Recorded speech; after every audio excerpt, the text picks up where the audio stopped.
When did you realize that a psychopath obsessed with you? I noticed my new coworker Madeline was eating the exact same lunch as me for the 14th day in a row. Turkey avocado wrap? I asked, holding up my identical one. She smiled brightly. Great minds think alike. It seemed harmless at first. We'd started at the marketing firm the same week, and Madeline was friendly enough. But over the next month, the coincidences piled up. She bought the same mint green water bottle I'd had for years, started using my specific coffee creamer, wore a dress exactly like mine, just in different colors. That's such a cute cardigan, our manager said to Madeline one morning. Very Anna's style. Madeline beamed. She inspired me. Anna has such great taste. I forced a smile, but something felt off. When I switched to salads for lunch, so did Madeline. When I mentioned loving true crime podcasts, she suddenly became obsessed with the same ones. She'd even started using my specific phrases like, "That's a spicy take," and my nervous laugh. Things escalated when I ran into Madeline at my hair salon. She was in the chair next to mine, showing my stylist a photo. "I want this exact color and cut," she said, then noticed me. "Oh, Anna, what a coincidence." But the photo was of me. One from our company website. She was literally showing my stylist a picture of my hair to copy. I left before seeing the results, but the next Monday, Madeline walked in with my exact hairstyle and color. "Don't we look like sisters now?" she asked, twirling. My coworkers joked about us being twins. Some found it endearing how much Madeline admired me. But I started documenting everything. She'd bought my exact car model in the same color, moved to an apartment 3 blocks from mine, joined my gym. The breaking point came when I saw her at a cafe with someone. As I got closer, my stomach dropped. She was with Bryce, my ex-boyfriend from 2 years ago, the one who'd broken my heart. They were laughing, holding hands, clearly together. "Anna," Madeline waved me over. "You remember Bryce, right? We met on a dating app. Such a small world." Bryce looked uncomfortable but played along. I muttered something about being late and fled. It couldn't be coincidence. Seattle was too big for her to randomly match with my ex. She had to have sought him out specifically. I started digging into Madeline's background. Her social media only went back 6 months. No college friends, no family photos, no history. Her references checked out, but when I called the companies directly, no one remembered her beyond confirming employment dates. Then I found her old Instagram under a different name, June Landry. The photos showed a completely different person. Brunette, different style, different life. But the transformation was documented. Slowly, over months, June had changed. Dyed hair lighter in stages, lost weight, changed her wardrobe. The last posts were from 8 months ago, showing her outside my apartment building, outside my gym, at my favorite restaurants. She'd been stalking me for months before applying to my company. I confronted her in the parking lot after work. "I know you've been following me. I know you targeted Bryce. What do you want?" Madeline's bright smile faltered. For a moment, something darker flashed across her face. Then the smile returned, wider than before. "I just admire you so much. You have the perfect life. This isn't admiration, it's stalking. I'm going to HR. With what proof? That I have good taste? That I happen to match with your ex? That's not illegal, Anna." She was right. Nothing she'd done was technically criminal, just deeply unsettling. I went to HR anyway, but they said without evidence of actual harassment, they couldn't act on someone having similar preferences. I started changing everything. New routes to work, new coffee shops, different gym times. But Madeline adapted, always finding ways to intersect with my life. Bryce broke up with her after I warned him, but she didn't seem upset, like dating him had just been another box to check. One night I came home to find a package at my door. No return address. Inside was a photo album. The first pages showed recent pictures. Me at work, at the store, walking my dog. Normal surveillance photos. But as I flipped through, they got older. Photos of me in college, in high school, at family gatherings, birthday parties as a child. Pictures I'd never seen before, taken from angles that meant someone had been there, watching, documenting my entire life. The last page had a single photo. 2 babies in a hospital nursery. The label read, "Baby A and Baby B, St. Mary's Hospital, April 23rd, 1992. My birthday, my hospital. My phone rang. Madeline. "Did you get my gift?" "What is this? What's Baby B?" "You don't remember because you were too young. But I remember everything." What she said next changed everything I thought I ever knew. Madeline's voice came through the phone, shaky but certain. "Our mother lied about having twins. I had a sister who was given away at birth. She'd been searching for me her whole life, following leads through adoption registries and hospital records until she found me." My hand started shaking so badly I nearly dropped the phone. The album slipped from my lap and hit the floor. I told her we needed to talk in person right away because this changed everything I thought I knew about my family. She agreed to meet me at a coffee shop the next day, but after I hung up, I couldn't move from my couch. The photo of those 2 babies stared up at me from the floor. Baby A and Baby B. One of them was me. Was the other one really Madeline? I spent the entire night unable to sleep. I pulled up every baby photo I had on my laptop, comparing them to the nursery picture in the album. The timeline matched my birthday exactly. April 23rd, 1992. St. Mary's Hospital. The same hospital my mom always told me about. I started questioning whether my whole childhood was built on a lie my parents told me.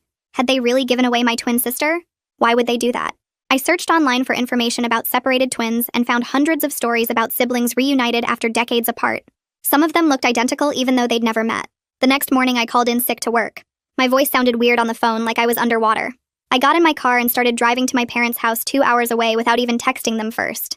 My mom answered the door in her bathrobe, hair messy, clearly surprised to see me standing there at 9 in the morning on a Wednesday. I held up the nursery photo without saying hello. I asked her to explain what baby B meant. My mother's face went completely white when she saw the photo. She grabbed the doorframe like she might fall over. Then she walked to the couch and sat down heavily. She kept saying there was never a twin, that I was a singleton birth, just one baby. But her hands were shaking and she wouldn't look at me. I pushed harder. I showed her the surveillance photos from the album, pictures of me from my entire life taken by someone who'd been watching me. I explained everything Madeline had done over the past months. The copying, the stalking, the fake coincidences, dating Bryce. My mother's face changed as I talked. She finally admitted there was a complication during pregnancy. Early ultrasounds showed 2 heartbeats, but one stopped developing in the first trimester. She said the doctors called it vanishing twin syndrome. It happens in many pregnancies, more common than people think. One twin just stops growing and the tissue gets absorbed. She never told me because it felt like mourning a baby that never really existed. I felt angry that she'd kept this secret my whole life, but I also understood her pain. Still, this didn't explain Madeline's certainty. If the twin died before birth, how could Madeline be that baby? My mom insisted no baby was given away, that I was the only child born that day. I left my parents' house more confused than when I arrived. Back in Seattle, I knew I needed legal help. I found Emmett Aguilar online, an attorney who specialized in harassment cases. His office was downtown in a tall building with glass walls. I laid out everything that had happened, showing him the timeline of Madeline's behavior. He listened carefully, taking notes. He examined the photo album, flipping through pages of surveillance pictures. He said we needed to document every interaction going forward, because this crossed into criminal stalking territory. Emmett explained that the nursery photo could be from any hospital. Baby A and Baby B were standard labels for twins everywhere. Madeline could have found a generic photo online and changed the date and hospital name to manufacture this connection. He said people with obsessive disorders sometimes created elaborate false narratives to justify their behavior. He advised getting a restraining order right away and filing a police report. I filed a detailed police report that same afternoon. I brought printed photos showing the car match, proof of the apartment proximity, screenshots of June Landry's old Instagram showing the surveillance. I also brought Bryce's contact information.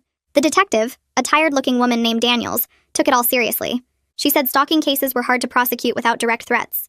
Copying someone's life wasn't technically illegal in Washington state, but the pattern of behavior combined with the manufactured twin story might be enough for a restraining order. She told me to keep documenting everything. I called Bryce that evening.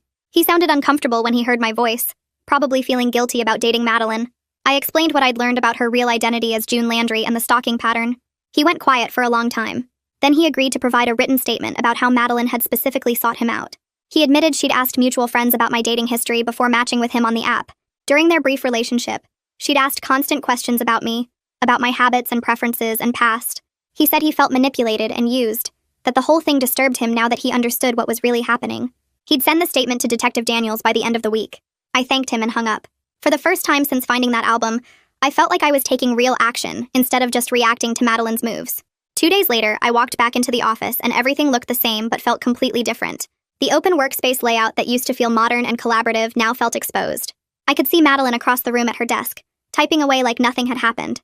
She glanced up, caught my eye, and smiled this bright, friendly smile. She was wearing a cream-colored sweater almost identical to one I'd worn last week. My hands clenched around my bag strap, and I had to force myself to walk to my desk instead of screaming at her in front of everyone. How could she act so normal? How could she smile at me like we were friends after everything she'd done? I sat down and opened my laptop, trying to focus on emails, but I could feel her watching me. Every few minutes, I'd look up and catch her staring before she'd quickly look away. My coworkers chatted around me about weekend plans and upcoming projects, totally unaware that the woman 3 desks over had been stalking me for months. I wanted to stand up and tell everyone what she really was, but I knew how that would look. I'd be the crazy one making accusations while Madeline played innocent. Instead, I kept my head down and counted the hours until I could leave. Around noon, I met with Emmett at his office downtown. He'd already drafted the restraining order petition and walked me through each section. The court hearing was scheduled for 2 weeks out, which felt like forever, but he said that was actually fast for the system. He coached me on how to present the evidence, telling me to stay calm and factual.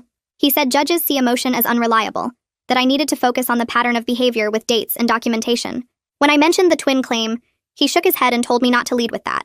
He said it sounded too strange without proof, that the judge might think I was exaggerating or unstable. Better to stick with the concrete facts.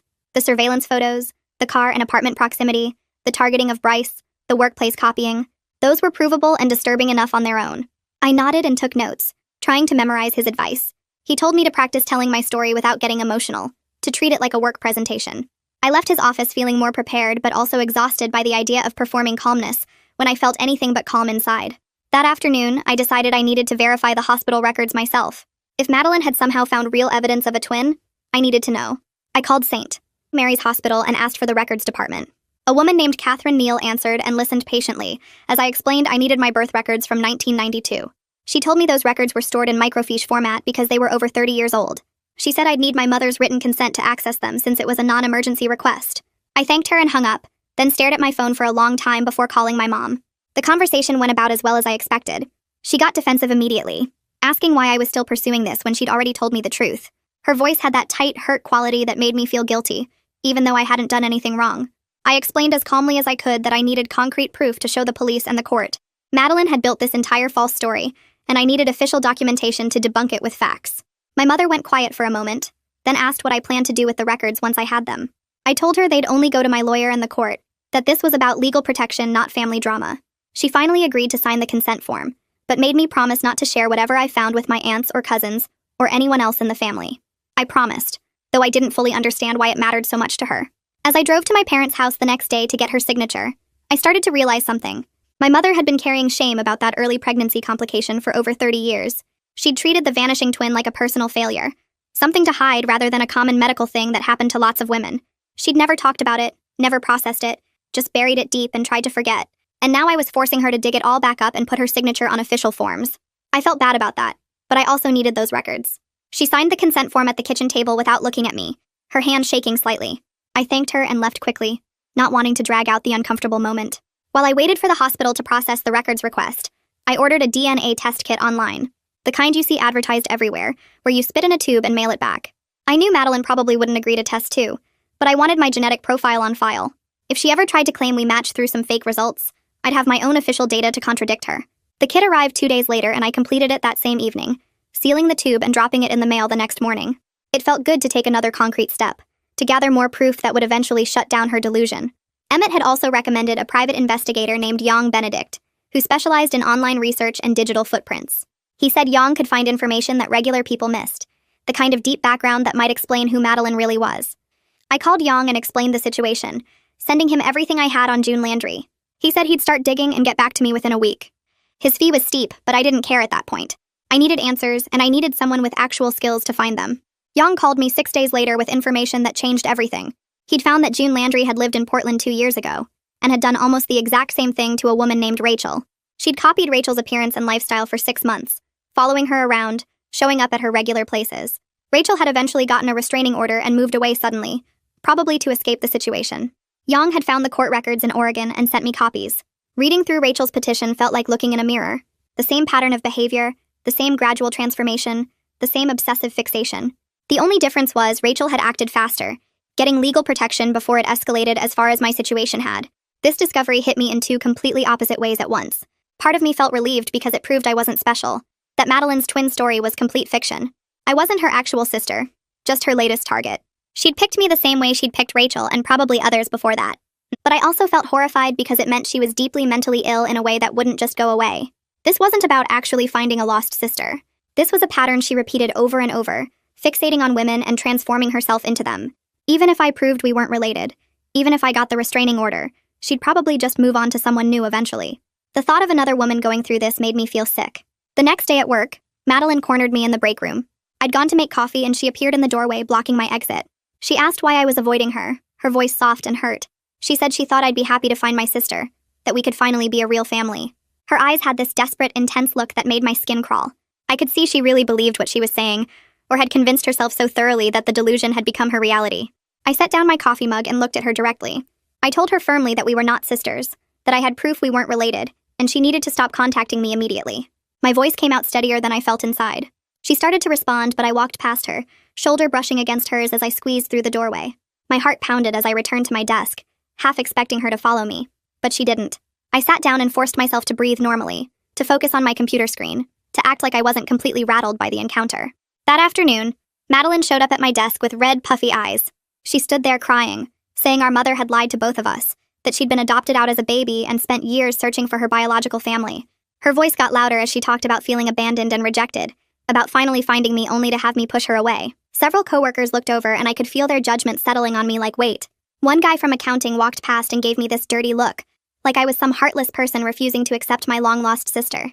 Madeline kept going, her performance getting more dramatic, talking about growing up alone, wondering where she came from. I sat frozen at my computer, not knowing what to say, aware that anything I did would make me look worse. She finally walked away, wiping her eyes, leaving me sitting there feeling like the bad guy, even though I knew she was lying. 2 weeks later, the restraining order hearing arrived.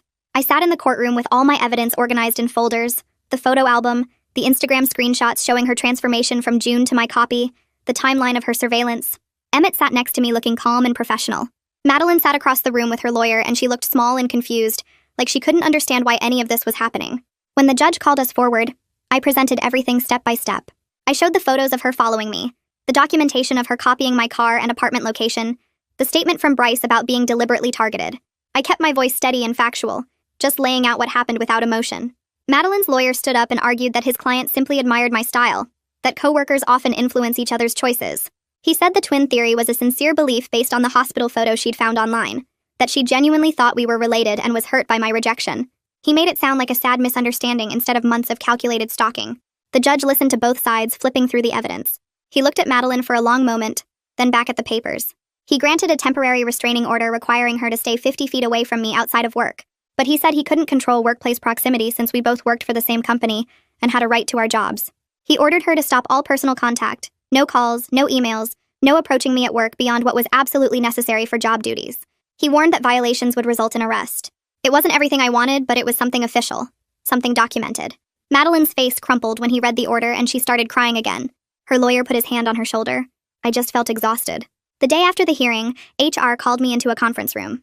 The representative sat across from me with a serious expression and said they were taking the situation seriously now that there was a court order involved. They'd decided to move Madeline to a different team on another floor, and I'd report to a different manager to minimize our contact. But they were clear that they couldn't fire her without evidence of actual workplace misconduct, that having similar taste and a restraining order weren't grounds for termination under company policy. I understood the legal limitations, but felt frustrated that she got to stay while I had to change my whole work structure. They assured me they'd monitor the situation closely and act immediately if she violated the order at work. 3 days later, my phone rang during lunch. It was Catherine from the hospital records department. She said the microfiche records were ready for review, and I needed to come in person to view them. I drove to the hospital that afternoon, my stomach tight with nerves. Part of me was scared I'd find something that proved Madeline right, even though all the evidence said she was lying. The hospital archives were in the basement, a quiet room full of old filing cabinets and microfiche machines. Catherine met me there, a middle-aged woman with kind eyes and efficient movements. She pulled out the film reels and loaded them into the machine. The birth records appeared on the screen in grainy black and white. I leaned forward, reading through my mother's admission papers. The early pregnancy notes mentioned a suspected twin based on the initial ultrasound. My heart jumped when I saw that. But then the delivery record clearly stated singleton birth with no problems. There was a note in the margin about vanishing twin syndrome in the first trimester, exactly what my mother had told me. I sat back, feeling relief wash through me. The medical records backed up her story completely. I asked Catherine if there was any possibility of a baby being switched or given away without the mother knowing. She shook her head and explained that modern hospital protocols made that basically impossible. Babies got ID bracelets immediately after birth, mothers had matching bracelets, and nurses checked them constantly. She said even in 1992, the systems were pretty good. Then she mentioned Betty, a retired labor and delivery nurse who'd worked at the hospital back then. She said Betty might remember unusual cases or could at least explain how things worked in that era. Catherine wrote down Betty's phone number for me. I called Betty that evening and she agreed to meet me the next day at a coffee shop near her house. When I walked in, I spotted her right away, a grandmother type with silver hair and a warm smile. She waved me over to her table and ordered us both coffee. I pulled out the nursery photo and slid it across to her. She picked it up carefully, holding it close to study the details. Her face got thoughtful as she examined it. She said the labeling system looked right for that time period, but something about the image quality seemed wrong to her. Betty explained that in 1992, the hospital used Polaroid cameras for all nursery photos. The pictures had a specific look and texture that this image didn't match. She turned it over, checking the back, then held it up to the light. She said it looked like it had been printed from a digital file, that the resolution and color quality were too clean for a 30-year-old Polaroid. She suspected someone had either manipulated an old photo or downloaded a generic twin photo from the internet and relabeled it to match my birth date and hospital. The more she talked, the more confident she sounded. This wasn't an authentic hospital photo from 1992. Then Betty told me about an incident she remembered from that year. 2 babies had their ID bracelets temporarily mixed up during a shift change. It only lasted a few minutes before alert staff caught the mistake and fixed it. She said the hospital had implemented new protocols because of that scare, adding extra checks and verification steps. But both babies went home with their correct parents. There was never an actual switch. She remembered it clearly because it had scared everyone so badly, made them all more careful. She patted my hand and said she was certain no baby had been given away or switched at the hospital without proper documentation and consent. Back at my apartment that evening, I scanned all the hospital documents and emailed them to Emmett along with Betty's contact information in case he needed to verify anything. He called me back within an hour and said this was exactly what we needed for the permanent restraining order hearing. The medical records proved there was never a twin, and Betty's expert opinion about the fake photo would destroy Madeline's entire story in court. I felt more confident than I had in weeks knowing we had solid evidence instead of just my word against hers. 2 days later, a small package arrived from the DNA testing company I'd ordered from online. I opened it at my kitchen table and read through the instructions carefully. The cheek swab was simple enough, just rubbing the cotton stick inside my mouth for 30 seconds on each side. I knew Madeline would never agree to test herself, but I wanted my genetic profile documented officially. If she ever tried to claim we matched through some fake results or forged documents, I'd have proof of my real DNA on file with a legitimate company. I sealed the sample in the prepaid envelope and dropped it in the mailbox on my way to work the next morning. That afternoon, Yang sent me his complete report on June Landry, and I sat in my car in the parking garage reading through it before going into the office. My hands started shaking by the second page. She'd used 3 different identities in the past 5 years, and each time she'd picked a woman to fixate on and gradually transformed herself to match them. There was June Landry in Portland with Rachel, but before that she'd been Michelle Torres in Sacramento, copying a woman named Sophie for 8 months. Before that, she was Amber Payne in San Diego, fixating on someone named Kayla. The pattern was identical every time. New city, new name, pick a target, study everything about her life, change her appearance, get close to her, then escalate when the target noticed and got scared. Yang had included photos from each identity, and watching June transform from one person to another was genuinely creepy. She had no stable sense of self, just borrowed whoever she decided to become next. The report showed that each fixation ended the same way too.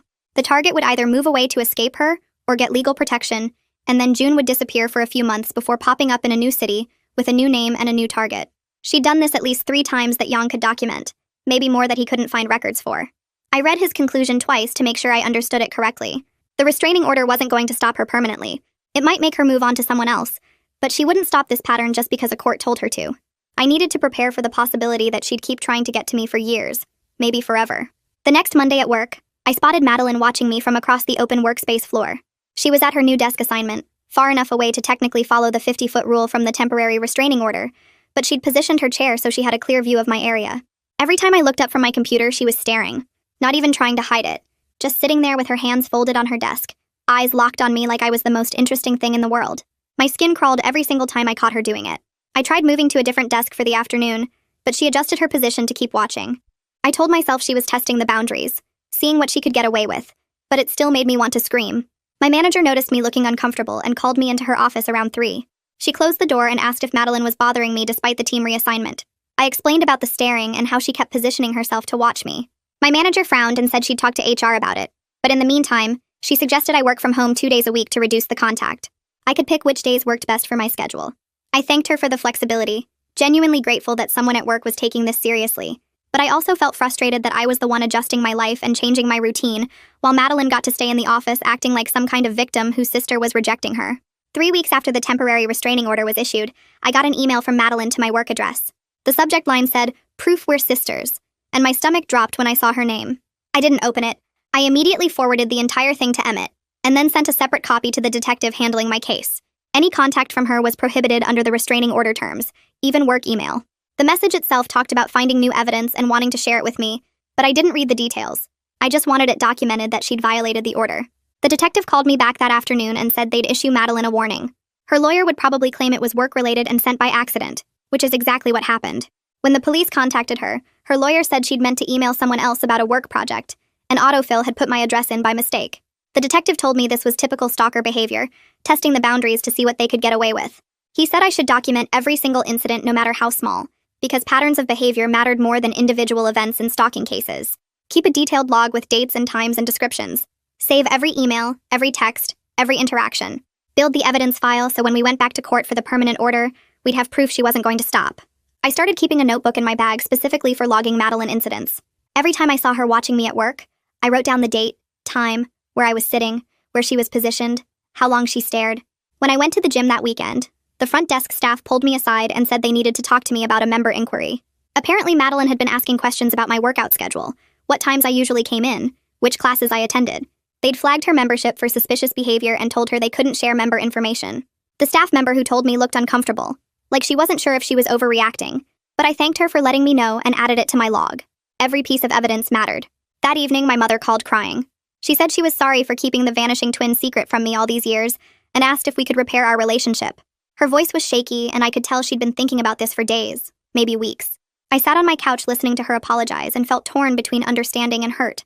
I told her I got why she didn't tell me about the early pregnancy loss, that it made sense she'd want to protect me from something sad that happened before I was even really born. But I was hurt that she wasn't honest when Madeline first showed up with her twin story. If my mother had just told me the truth right away, I could have shut down Madeline's delusion immediately, instead of spending weeks wondering if there was any possibility it was real.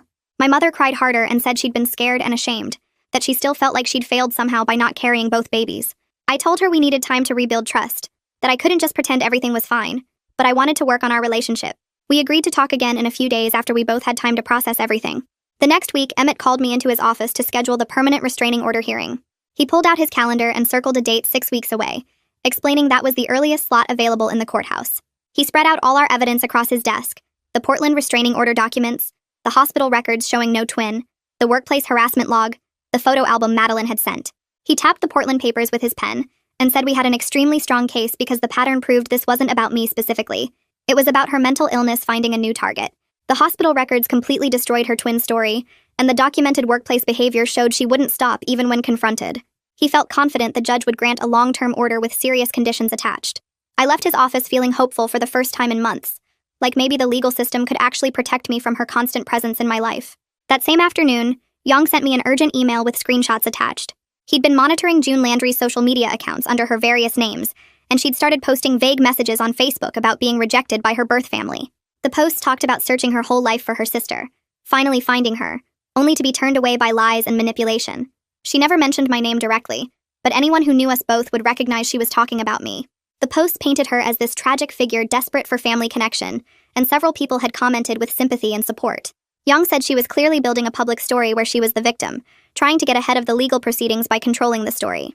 He advised me to immediately lock down all my social media accounts, make everything private, and warn my friends and family not to accept friend requests from anyone they didn't know personally.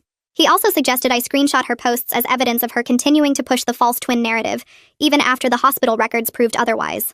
I spent that evening going through my Facebook, Instagram, and Twitter, changing every setting to maximum privacy, and blocking anyone I didn't personally know. I sent a group text to my close friends explaining the situation briefly, and asking them to be careful about who they connected with online.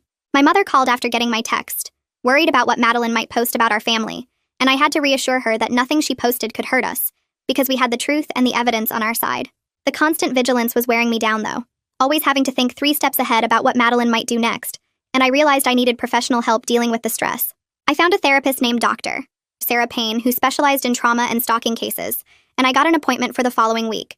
Sitting in her office that first session, I poured out everything about Madeline: the copying, the surveillance, the twin delusion, the constant feeling of being watched. Dr. Payne listened carefully and took notes, then said something that shifted my whole perspective on the situation. She explained that Madeline's obsession wasn't really about me as a person, that I just happened to fit whatever psychological need she had for identity and connection. I could have been anyone who matched whatever internal template she was working from, someone successful and put together on the surface, someone whose life looked perfect from the outside. Understanding that made it feel less personal somehow, like I wasn't being targeted for who I actually was, but for who Madeline imagined me to be. That realization made the whole thing more manageable, less like a personal attack, and more like being in the wrong place when someone's mental illness needed an object to fixate on. We worked on strategies for managing the hypervigilance and anxiety, breathing exercises and grounding techniques I could use when I felt overwhelmed by fear. 3 weeks into therapy, the DNA results arrived in my mailbox in a thin envelope. I sat at my kitchen table and opened it with shaking hands, even though I knew what it would say. The ancestry breakdown showed my heritage, mostly Irish and German with some Scandinavian mixed in, exactly what my parents had always told me about our family background. The genetic relatives section confirmed I had no close relatives in their database, no siblings or half-siblings, just some distant cousins scattered across the country. I logged into the genealogy website and uploaded my raw data to 3 different services, hoping to find more distant cousins who might have family trees I could explore. Each site processed my DNA and confirmed the same thing: no close genetic relatives, no secret twin sister out there. I downloaded all the reports and sent them to Emmett to add to our evidence file. One more piece of proof that Madeline's entire story was built on delusion. The 6 weeks crawled by with agonizing slowness, Each day at work, another exercise in avoiding Madeline's stares from across the floor. I kept my therapy appointments and worked on not letting her presence control my emotional state, but it was hard when I could feel her watching me constantly. 2 days before the permanent hearing, I came home from the gym around 8 at night and parked in my usual spot behind my apartment building. I grabbed my gym bag from the trunk and walked toward the back entrance, fishing my keys out of my pocket. Something made me look up at my building. Maybe instinct or just random chance, and I saw her. Madeline was standing across the street, partially hidden by a tree, staring up at my windows. She wasn't trying to approach me or cross the street, just standing there watching my apartment in the growing darkness. My heart started racing and I fumbled with my phone, trying to decide if I should call the police or just get inside quickly. Before I could decide, my neighbor Jeff came out the back door walking his dog. He saw me frozen on the sidewalk and followed my gaze across the street, spotting Madeline immediately. Jeff was a retired cop, and he immediately understood something was wrong. He told me to go inside right now while he kept an eye on her, and I practically ran through the door and up the stairs to my apartment. I watched from my window as Jeff stood outside with his dog, clearly watching Madeline, who remained across the street for another 10 minutes before finally walking away. Jeff called me 5 minutes later and said his doorbell camera had captured the whole thing. 20 minutes of Madeline standing across the street staring at my building. He'd already downloaded the footage and would send it to me right away for my lawyer.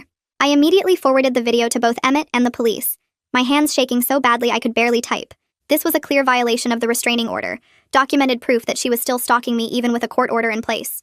The detective called me back within an hour and said the footage was exactly what they needed. Clear video evidence of her violating the 50-foot rule and engaging in surveillance behavior. He said they'd arrest her first thing in the morning, and this would significantly strengthen our case at the permanent hearing. I barely slept that night, jumping at every sound, convinced Madeline would come back. The next morning, I called in sick to work, unable to face going to the office knowing the police would be arresting her there. Emmett texted me around 11 to say it was done. Madeline had been arrested at her desk and taken to the station for booking. She was released on bail a few hours later, but now she had a criminal charge pending in addition to the civil restraining order case. Emmett said this violation was the best thing that could have happened for our case, even though it was scary for me, because it proved she wouldn't respect court orders and needed stricter monitoring. The permanent hearing was scheduled for 9 the next morning, and I put on my most professional outfit and met Emmett at the courthouse 30 minutes early. We sat in the hallway reviewing our evidence one more time, and I could see Madeline arrive with her lawyer, looking pale and nervous. When the judge called our case, we filed into the courtroom and took our seats at opposite tables. The judge was an older man with gray hair and sharp eyes, and he spent 10 minutes reviewing all the evidence in silence before looking up. He asked Madeline's lawyer to explain the arrest from 2 days ago, and the lawyer tried to argue that Madeline had mental health issues and needed treatment rather than punishment. She claimed Madeline truly believed the twin story and was just trying to connect with family, that her behavior came from a place of confusion rather than malice. The judge listened without expression, then flipped through the Portland restraining order documents and asked why Madeline had done the exact same thing to another woman 2 years ago. Her lawyer had no good answer for that, just repeated that Madeline needed mental health support. The judge looked directly at Madeline and asked if she understood that all medical evidence proved she and I were not related, that the hospital records showed no twin birth, that the DNA results showed no genetic connection. Madeline started crying and insisted our mother had lied, that records could be falsified, that she knew in her heart we were sisters. The judge cut her off and said feelings were not facts, and her pattern of behavior across multiple states showed she was a danger to any woman she fixated on. He granted a 5-year restraining order with strict conditions, including mandatory mental health treatment with a court-approved provider and GPS monitoring for the first year so the police could track if she violated the distance requirements. He told Madeline directly that if she continued pursuing this delusion about being my sister, she would go to jail, and he was ordering her to have no contact whatsoever. Not in person, not online, not through third parties. The relief that washed over me was so strong I felt dizzy, finally having real legal protection with teeth behind it. After the hearing, Emmett walked me to my car and said this was the best possible outcome, that GPS monitoring meant she couldn't get near me without immediate police notification. The criminal charge would be resolved in a few weeks, probably with probation and mandatory treatment as part of a plea deal. I drove straight to work even though it was almost noon, needing to feel normal again, and found a message from HR asking me to come to their office immediately. The HR director and my manager were both there, and they told me they'd been informed about the permanent restraining order and Madeline's arrest. They said they were terminating her employment effective immediately, that the restraining order combined with the criminal charge gave them clear grounds to fire her for creating an unsafe workplace environment. They apologized for not acting sooner when I first reported the harassment, said they should have taken it more seriously before it got to this point. I thanked them and returned to my desk, looking at the empty space where Madeline used to sit across the floor. Knowing she wouldn't be there anymore felt like a huge weight lifting off my shoulders, not having to see her every day watching me. That evening, I met with Emmett to discuss next steps, and he warned me that losing her job might make her behavior worse rather than better. He said stalkers often got more dangerous when they lost the structured contact of a workplace, when they had nothing but time to obsess. He advised me to install security cameras at my apartment entrance, and to keep varying my routines as much as possible, not to fall into predictable patterns she could track. The GPS monitoring would alert police if she came within 500 feet of my home or work, but I still needed to stay vigilant and aware of my surroundings. I left his office feeling both relieved and anxious, grateful for the legal protections but scared about what Madeline might do next, now that she had nothing left to lose. I installed the security cameras the next day, mounting one above my apartment door and another covering the parking area where I kept my car. The footage uploaded automatically to cloud storage, giving me a record of anyone who came near my space. I tested the motion alerts on my phone, watching myself walk in and out of frame, and felt slightly better knowing I'd have warning if Madeline violated the restraining order.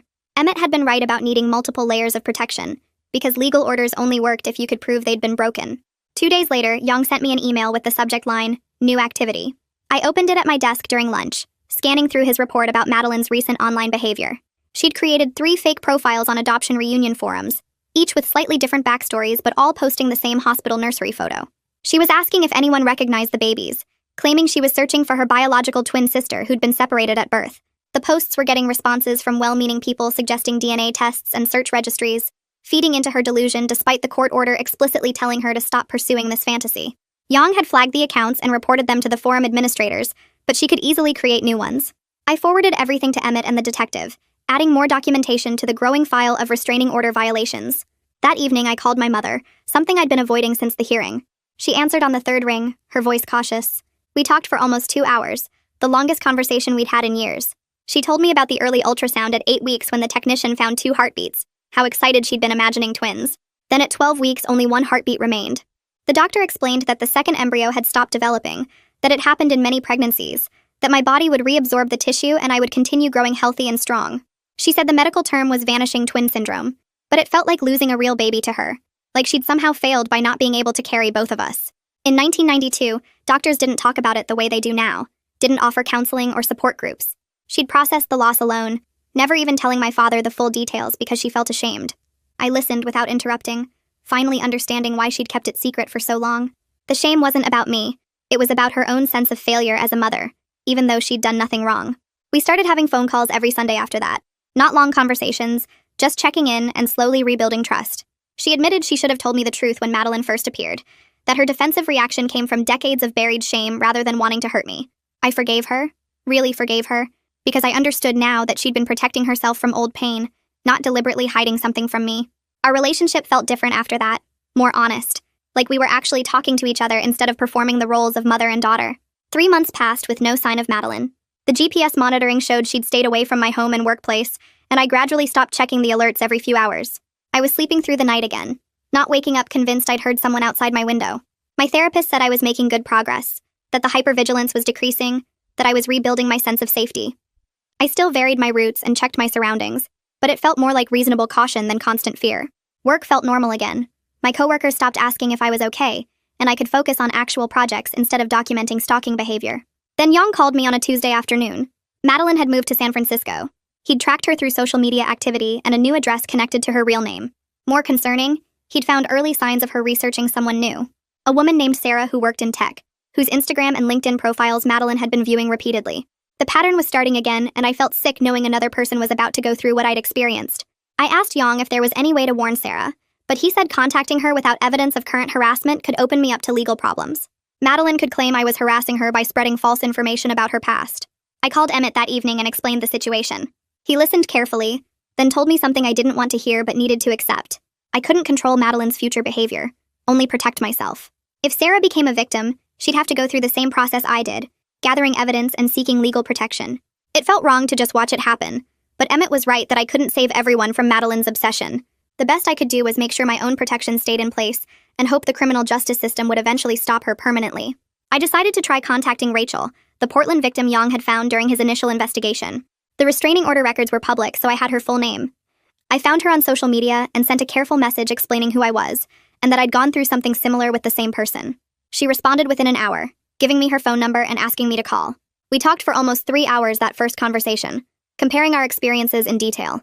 She was relieved to know it wasn't just her, that Madeline had a clear pattern, that she wasn't crazy for feeling violated even though nothing technically illegal had happened at first. Rachel had moved from Portland specifically to get away from June Landry, changing jobs and losing friends in the process. Hearing that Madeline had moved on to me and now possibly to someone in San Francisco made her angry. We both felt helpless knowing this would probably keep happening unless someone found a way to stop it. Rachel and I met for coffee the following weekend, driving to a neutral location halfway between Seattle and Portland. In person, she looked tired, like the experience had aged her. We spent 4 hours in that coffee shop, going through every detail of what Madeline had done to each of us. The similarities were disturbing. She'd copied Rachel's appearance, joined her gym, moved near her apartment, even dated one of Rachel's ex-boyfriends. The only difference was the twin story. With Rachel, Madeline had claimed they were childhood best friends who'd lost touch, showing manufactured photos of them together that Rachel had never seen before. We realized Madeline adapted her delusion to fit whoever she was targeting, creating whatever backstory would justify the obsession. We decided we needed to document everything in a way that future victims could find, not using Madeline's current name, which could get us sued for defamation, but describing the pattern of behavior in detail. If someone else started experiencing identity stalking and searched online for information, they'd find our stories and realize they weren't alone. We spent the next 2 weeks writing a detailed blog post together. We called it, "When Admiration Becomes Identity Theft," and described the warning signs, the escalation pattern, the legal steps we'd taken, and the emotional impact. We included advice about documentation, restraining orders, and private investigators. We made it clear this was about a pattern of behavior, not about naming or shaming any specific person. Rachel set up the blog anonymously, and we both promoted it carefully on forums about stalking and harassment. Within a month, we'd gotten messages from 3 other women describing similar experiences with different people, thanking us for making them feel less alone. 6 months after the permanent restraining order, I got a call from the prosecutor handling Madeline's criminal stalking charge. They'd reached a plea deal. Madeline would plead guilty to misdemeanor stalking, receive 3 years of probation, and be required to continue mental health treatment with a court-approved provider. If she violated the probation terms or the restraining order during those 3 years, she'd face jail time. The prosecutor explained that this was actually a good outcome, because it kept her under supervision and gave the court leverage to punish future violations. I signed off on the deal, knowing it was better than risking a trial where she might be acquitted. Around the same time, my manager called me into her office with unexpected news. The company was promoting me to a senior position on a different team, working on major client accounts. It came with a significant raise and my own office instead of the open workspace. My new manager knew nothing about the Madeline situation, which felt like a fresh start. During my first team meeting in the new role, people introduced themselves and talked about their projects, and nobody mentioned stalking or restraining orders or looking over my shoulder. I was just Anna, the new senior account manager with good ideas about marketing strategy. It felt amazing to be recognized for my actual work, instead of being known as the person with the stalker. My relationship with my mother kept improving too. She started opening up about other parts of her pregnancy and early motherhood that she'd never shared before. The difficult labor, the postpartum depression she'd hidden from everyone, the overwhelming fear that she wasn't good enough to be a parent. She talked about her own mother's criticism, the impossible standards she'd tried to meet, the shame she'd carried for decades about normal struggles. The Madeline crisis had somehow forced us both to be honest about painful things we'd avoided, and that honesty made us closer. We weren't just going through the motions of mother and daughter anymore. We were actually connecting as real people who'd both survived difficult experiences. A week later, an envelope arrived in my mailbox with Betty Compton's return address. Inside was a card with a watercolor lighthouse on the front, and her handwriting filled the inside with a short note about being glad the hospital records helped me get the truth I needed. She'd tucked in a printed flyer for a support group that met monthly at a community center downtown, specifically for people dealing with stalking situations. The meeting times were listed as the 3rd Thursday of each month at 7 p.m., and something about seeing it in print made it feel real and legitimate, like this was an actual thing other people experienced too. I stuck the flyer on my refrigerator and looked at it every morning while making coffee, trying to decide if I was ready to sit in a room and talk about Madeline with strangers. 2 weeks passed before I finally drove to the community center on a Thursday evening, parking 3 blocks away because I was still nervous about someone following me, even though Madeline was legally required to stay away. The meeting room was small with folding chairs arranged in a circle, and about 8 people were already there, ranging from college age to retirement age. A woman with short gray hair welcomed me and said her name was the group facilitator, that everything shared here stayed confidential and I could participate as much or as little as I felt comfortable with. I sat between a young guy in a hoodie and an older woman with a service dog, and listened as people took turns sharing their experiences. One person talked about an ex who showed up at their workplace constantly. Another described a neighbor who photographed them through windows. Someone else explained how a former friend created fake social media accounts to monitor their life. When it was my turn, I summarized the Madeline situation in about 5 minutes, focusing on the copying behavior and the fake twin story, and the restraining order process. Several people nodded like they understood exactly what I meant, and when I finished, the guy in the hoodie said my documentation probably saved me from years of escalation, because most stalkers only stop when they face real legal consequences. The older woman with the service dog mentioned that her stalker had continued for 7 years before she finally got law enforcement to take it seriously, and she wished she'd kept better records from the beginning like I had. Hearing their stories made me realize I'd actually handled the crisis pretty well, instead of being a passive victim who let things happen to me, and that shift in perspective felt important. After the meeting ended, 3 people came up to exchange phone numbers and said I should come back next month, that having a support system of people who actually understood made a huge difference in recovery. The next morning, Yang sent me a final report via encrypted email with his last findings about Madeline's current activities. He'd tracked her to San Francisco, where she'd established a new identity under the name Jessica Winters, working at a tech startup in the financial district. His research showed she'd been following a woman named someone who worked as a software engineer at a major company, showing up at the same coffee shops and joining the same gym. The pattern was identical to what she'd done to me, right down to gradually changing her appearance to match her new target. I stared at the report feeling sick to my stomach, knowing another woman was about to go through exactly what I'd experienced. I called Emmett immediately and asked if I could contact this person directly to warn her, but he said that without concrete evidence of current harassment, I could actually face legal problems for contacting her. He explained that Madeline could claim I was harassing her new target, or interfering with her life, and it might even violate the restraining order terms depending on how a judge interpreted it. I argued that I had proof of her pattern and a responsibility to warn potential victims, but Emmett was firm that legally I needed to stay out of it, unless the woman contacted me first, or unless Madeline violated our restraining order. I spent 2 days feeling terrible about staying silent, imagining this woman noticing weird coincidences and not understanding what was happening yet. Finally, I decided on a compromise that Emmett said was legally safer. I compiled all the court records from my case, Yang's pattern documentation, and the information about the Portland victim into a detailed anonymous report. I included Madeline's current name and location, her previous identities, and the specific behavioral patterns to watch for. Then I submitted it through the San Francisco Police Department's online tip system, flagging it as information about a potential stalking situation. I didn't include my name or direct contact information, just the facts and documentation that might help them recognize the pattern if the new target filed a report. It wasn't perfect, and I had no way to know if they'd even read it or take it seriously, but it was the most I could do without putting myself at legal risk. 1 year after the permanent restraining order was issued, I signed a lease on a new apartment in the Fremont neighborhood, about 4 miles from my old place. I didn't technically need to move since Madeline had left Seattle entirely, but every time I walked into my old apartment, I remembered finding that photo album on my doorstep and seeing her standing across the street staring at my windows. My therapist said moving was a healthy way to reclaim control and create a fresh start, that I didn't have to keep living in a space that carried bad memories just because it was practical. The new place was a second-floor unit in a renovated building with secure entry and a doorbell camera system. Plus, it had a balcony overlooking a small courtyard garden. I hired movers for the heavy furniture but packed my personal items myself, and during the process I got rid of probably a third of my stuff. Clothes I'd bought during the Madeline period went straight to donation, because I didn't want reminders of that time hanging in my closet. I threw out the mint green water bottle even though it was perfectly functional, along with several other items she'd copied. Moving day was exhausting, but also felt symbolic, like I was physically leaving that chapter of my life behind, and stepping into something new. The first week in the new apartment, I decorated it completely differently than my old place. Instead of the neutral grays and whites I'd always chosen before, I painted an accent wall in my bedroom a deep blue color that I'd always secretly loved, but thought was too bold. I bought bright yellow curtains for the living room and hung quirky art prints that made me smile instead of safe landscape photos. My furniture arrangement was totally different, with my couch facing the windows instead of the TV, and I set up a reading corner with a comfortable chair and good lighting. Every choice I made was about what I genuinely wanted, rather than what seemed tasteful, or what other people might approve of, and this small act of reclaiming my own preferences felt surprisingly powerful. For years, I'd made decisions based partly on what looked good to others, or what fit some idea of how things should be, and Madeline's copying had made me hyper-aware of my choices in an unhealthy way. Now I was choosing things purely because they made me happy, and my apartment started feeling like an authentic reflection of who I actually was, rather than who I thought I should be. I invited my mother over for dinner once I was settled, and she commented that the place felt more like me than anywhere I'd lived before, more colorful and personal and alive.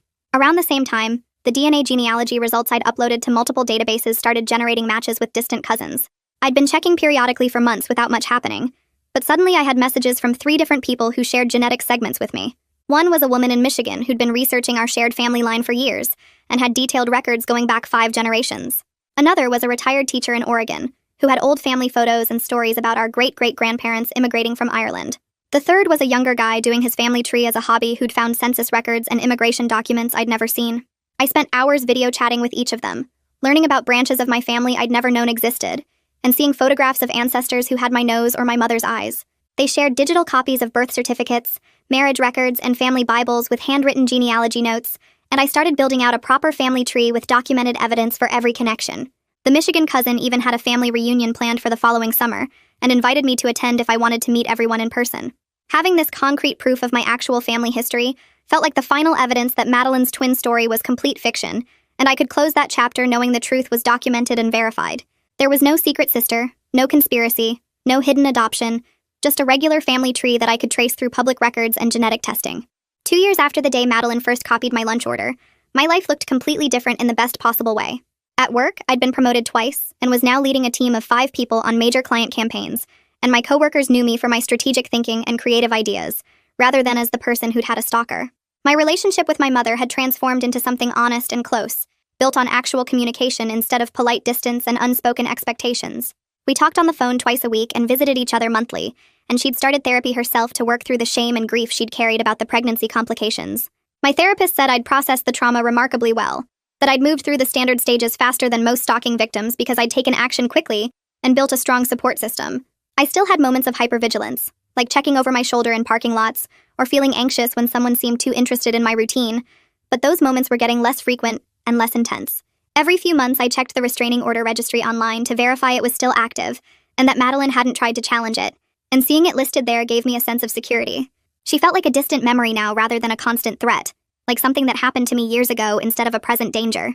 The support group had become a regular part of my monthly routine, and I'd even started co-facilitating some sessions, helping newer members understand the legal process and the importance of documentation. Looking back on everything that happened, I realized I was genuinely happy with my life and who I'd become through this experience. I'd turned into someone who documented evidence carefully, who sought expert help instead of trying to handle everything alone, who trusted legal systems to work even when they moved slowly, and who didn't let fear control my choices.